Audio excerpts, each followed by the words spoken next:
So I'm just leaving Starbucks. I decided I wanted to go over there today to work outside of the home because sometimes working inside the home get boring. So, and then I was also going to record my next YouTube episode 35, 36. Because I think I was off yesterday, but I was going to record episode 36. Y'all know I'm never date just once, sis. It's always the movement. And I'm getting ready to set up. I got my tripod and all that stuff getting ready to set up. I decided not to record there because it just got so busy. But before I was able to fully set up and sit down, a woman walked up to me and she was like, can I see that book that you have right there? And I was like, oh yeah, you can look through it. And I had a copy of the Never Date Just One um sis book with me. And so she went to go flipping through it. And she had said, did you write this? I had said, yes, I'm a certified coach. And I wrote that book and I teach women how to roster date properly so that they can stop putting their eggs in one basket, stop involving their emotions, and get their needs met first and foremost before they start jumping off the bandwagon, holler about they're in love and something, and loving somebody who ain't never met one need, and they just be unhappy. So she say, "Oh man, I didn't." This is nice. So she kept flipping through it. I'm just on the computer. I'm just, trying to get looking and see what I need to do for my job. I'm not really studying her. So then she went through, like I said, she was flipping through the pages, and then she got to one area.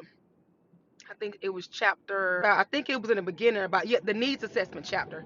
She was like, well, dang, I've never done a needs assessment before. What is this? I had said, well, a needs assessment is going to help women learn how to determine what are their needs in a relationship. I said, oftentimes women go into things not knowing what they need. And then at the end of it, when it's all said and done, they feel used because they don't feel like their needs was met. But how can anybody meet your needs that you don't even know that you have?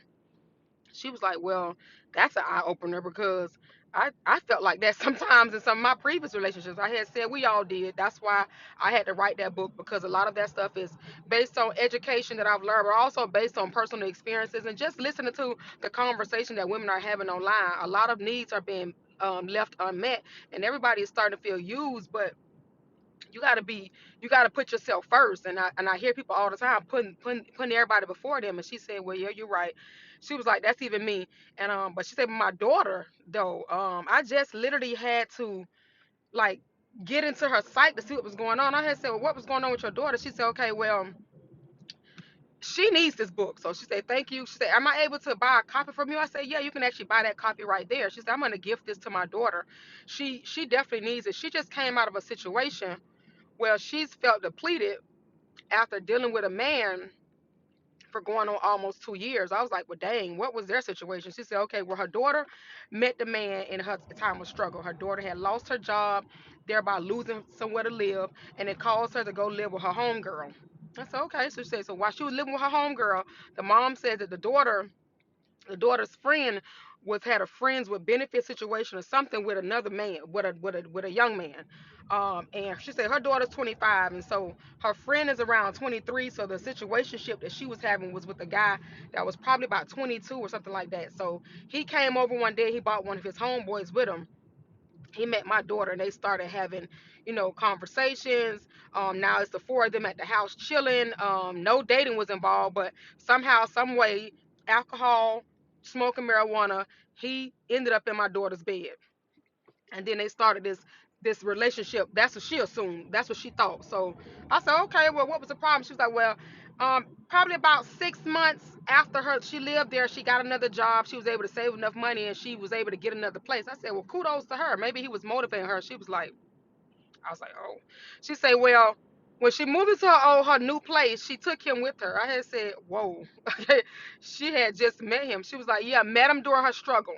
So she took him with him because I guess she thought they was gonna go somewhere. I don't know. My daughter's working full time at the hospital.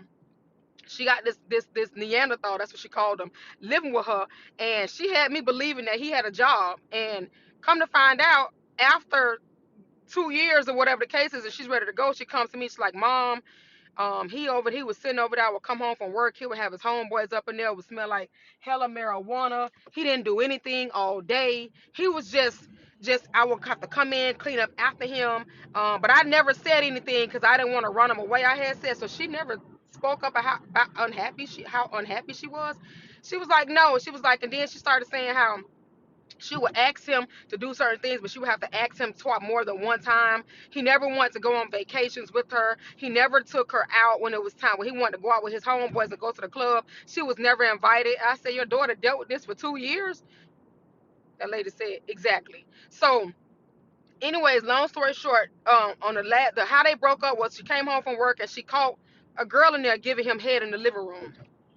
She said, my daughter was just livid. I said, well, what did your daughter do? She said, well, she immediately started pouncing on the girl and trying to beat the girl down. The girl was able to get away, but she called the police. I said, oh my God, this has went from shit to shittier.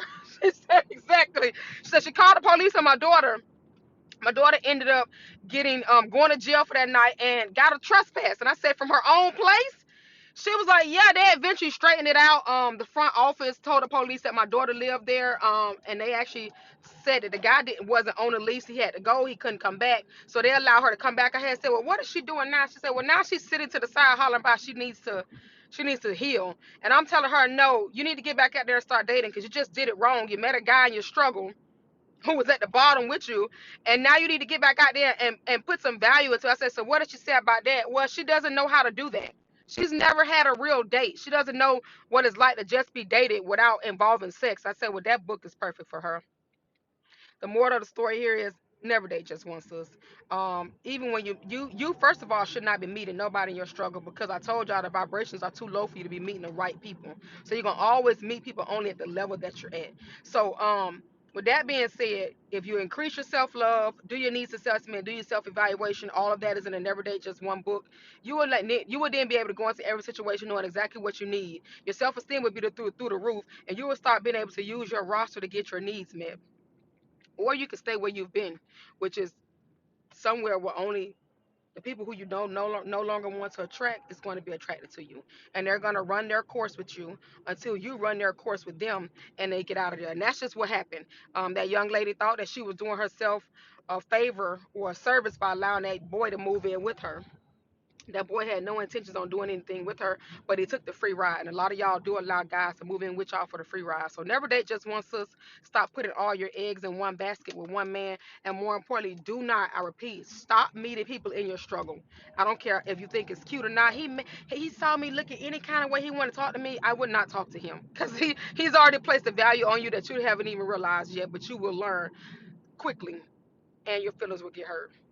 Get your copy of Never Date Just One. Get your needs assessment done. Do your self evaluation before you move into anything else, and learn how to use roster dating to your advantage to get your needs met. Follow for more.